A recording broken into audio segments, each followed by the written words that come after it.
Iniurong sa Huwebes ang pagbasa ng sakdal kina Senador Jinggoy Estrada, dating Public Works Secretary Manuel Bonoan at ibang akusado sa kasong graft. Hiniling din ni Estrada na huwag na siyang posasan at pagdamitin ng pangpreso tulad kanina. Nakatutok si Joseph Moro. Hindi tulad kahapon nang bitbitin siya ng mga umarestong tauhan ng pulisya.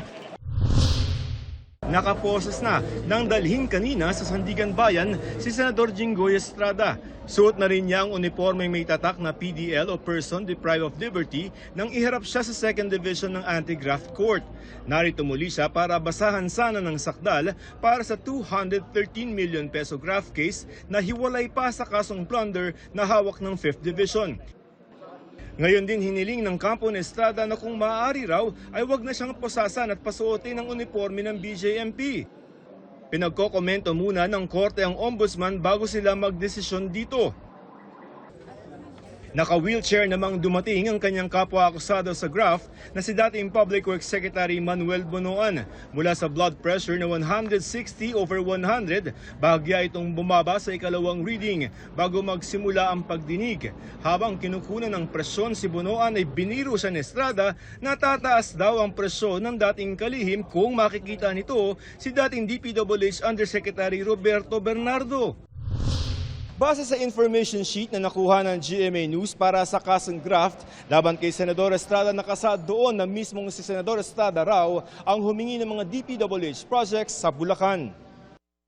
May hiningi umunong lampas 300 million pesos na halaga ng mga proyekto sa Estrada sa 1st District ng Bulacan at kalahating bilyong piso mula sa iba pang lugar sa probinsya. At tumanggap siya ng 25% na kickback o komisyon na nagkakahalagang 213,750,000 pesos. Ang kaso na yan ang hiniling ng kampo ni Estrada na ibasura ng 2nd Division pero nakabinbin pa rin ito sa korte. Hindi pa nakakarating sa ombudsman ang mosyon kaya humingi pa ng panahon ng ombudsman para sagutin ito. Dahil dito, nireschedule na lamang ang pagsasakdal ni Estrada at Bonoan sa June 4. Ayon sa kanyang abogadong si Attorney Noel Austria, hihiling ang senador kung maaari siyang dumalo sa arraignment sa pamamagitan ng video conferencing sa halip na pisikal na pumunta sa Sandigan Bayan na makakaapekto sa pagdalo niya sa mga sesyon sa Senado. Tila paghahanda kung sakaling magkaroon ng bagong rule sa Senado na pwedeng dumalo sa mga pagdinig ang mga nakadetaining senador. Ayon kay Sandigan Bayan Presiding Justice at 2nd Division Chairperson Geraldine Econg, pwede ang video conferencing sa mga proseso ng korte pero hindi raw nila pwedeng diktahan ang Senado na payagan ang video conferencing.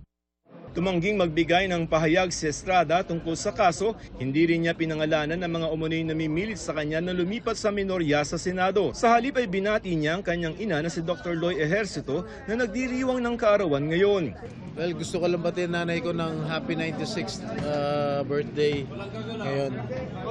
Yun lang, happy birthday ma'am. Balik New Quezon City Jail si Estrada dahil dun sa ikinumit ng Sandigan Bayan 5th Division para sa walang piyansang kaso ng plunder.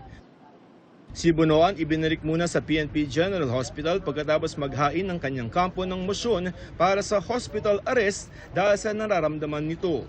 Joseph Morong, Nakatutok 24 Oras.